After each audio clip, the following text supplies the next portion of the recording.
Interactive Central and Eastern Europe Festival. And firstly, I want us to cast our mind back to this equation, probably from our school days. Momentum equals force times velocity. And we really like to think of Twitter against this equation. So force being the strength of the message.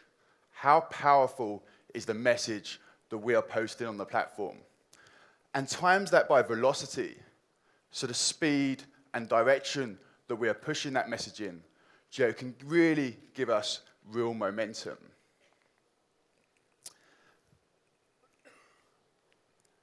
And with enough force and velocity, our messages can travel far and wide. A lot of Twitter content goes beyond Twitter. It goes onto publisher sites, it goes onto TV stations, it goes into many, many different places. So these really are portable pieces of content.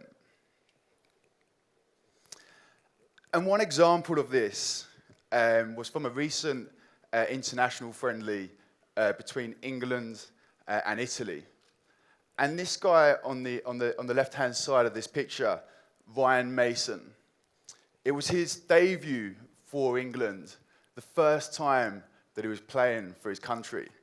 And that's going to be a time that he was dreaming of as a child for years and years and years, and hoping that his footballing skills would make the back pages of the newspapers the very next day. He did make the back pages of the newspapers the very next day, but it was for a very different reason than his footballing skills. And if we zoom in, it was actually because of this rather silly tattoo that he has on his right arm. And the reason it made these back pages was because a guy called Dan tweeted this: "Why does Ryan Mason have a tattoo of me when I was 12?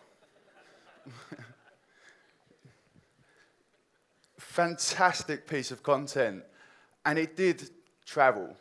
As I mentioned, tweets can be portable pieces of content, and it was the reason that Ryan Mason made the back pages of the paper the very next day.